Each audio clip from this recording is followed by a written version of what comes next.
Iron Michael Chandler versus Justin the Highlight Gaethje, November the 6th, live from Madison Square Garden, UFC 268.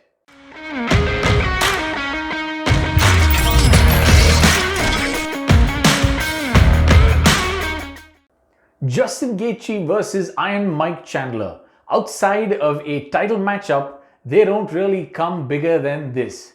Two men with an attitude that says, come in there and let it all fly. I mean, if they had an award for the all violence first team in the UFC, believe me, these two men would captain the two teams. Let's get right into it and see what these fighters have come through to get here and face each other in this extremely high stakes matchup, which could potentially throw up a number one contender. First up, Justin Gaethje. Now, the human highlight, Gaethje has had a more than commendable career so far. Up until the time that this guy showed up in the UFC, he was undefeated. I mean, he comes with some fantastic wrestling pedigree and is known to have some of the heaviest hands in the lightweight division. In the words of Khabib Nurmagomedov, this guy hits like a truck. And we're not just talking about punches either. He is probably the most dangerous leg kicker in the game today. Let's take a look at what Justin's history looks like and what his record stands in the UFC so far. Now, in those last five, you notice that he has won all but his last outing.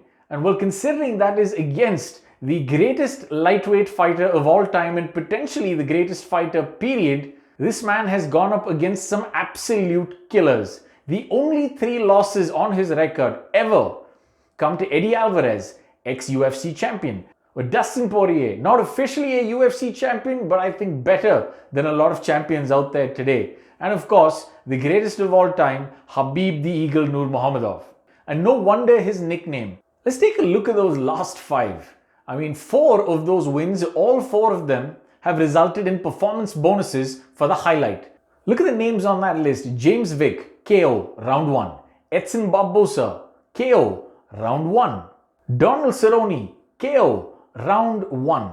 Now, his story really got interesting in that fight versus Tony Ferguson. Originally, Tony Ferguson was due to fight Khabib for the title. It's one of those matches that just never really happened. But because of COVID, it got thrown off schedule. Khabib couldn't get out of Russia, and instead, they scheduled an interim title fight. Now, Justin Gaethje was thrown up as the name to take on Tony Ferguson, and boy did he play spoiler. He went in there and absolutely destroyed Tony Ferguson. I mean, I remember between rounds when we were listening to what his coach was telling him, he was being reminded that he has thrown fights away in the past. I mean, against Eddie Alvarez, he was actually ahead when he got too excited and ended up losing the match via knockout to Eddie. So his coaches reminded him of that. They asked him to take maybe 20-30% of his punches and stop trying to kill his opponent with every shot. And that advice worked for Justin in the corner. He picked Tony apart, pounding him with shots, and as durable as Tony is, he ended up having to call it on his feet in the 5th round when the referee had seen enough. Now, this put Justin on a collision course with the undisputed champion Khabib. Khabib was coming off a very emotional journey after having lost his father to COVID. It was a very emotional performance. Khabib, of course, went in there and completely dominated Gaethje, who has not yet stepped in the octagon since that last defeat.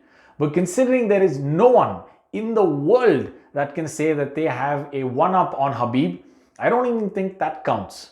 So Justin is 4 out of 5 in his last 5 fights. And the big caveat is that 5th fight was versus the consensus greatest lightweight and potentially the greatest fighter of all time. Now, what makes this matchup so much more interesting than anything else that Justin has faced so far is the fact that he's standing across the octagon from a man who couldn't be more similar to Justin. Iron Mike Chandler, who is a world champion, a former Bellator lightweight champion who made his debut on the Conor McGregor-Dustin Poirier card when he knocked out Dan Hooker in round 1. Of course, that gave him some fantastic momentum, and Chandler went on to contest for the vacant lightweight belt. Much to the disappointment of many people, including Gaethje, Chandler was given the shot against Charles Oliveira. And that really happened because I think the two top contenders at the time, Conor McGregor, Dustin Poirier, were tied up with each other and busy doing other things. They were chasing the money fights, they were doing what the people wanted and not necessarily interested in the belt at that point of time. Well, Justin certainly felt like he was hard done by that decision. He felt like he deserved to fight for the title, and I think a lot of people out there, including myself, agreed that Justin should have been one of the two fighting for the title. Well, he now gets a chance to take out all those frustrations on the man that pipped him to the post. Come Saturday, they will have an opportunity to air their grievances mano a mano, face to face in that ring. Don't miss it. Don't even blink, because with these two on either side, you never know what might go down. And watch out for the rest of our videos breaking down all the other exciting fights in UFC 268. I will see you in the next one.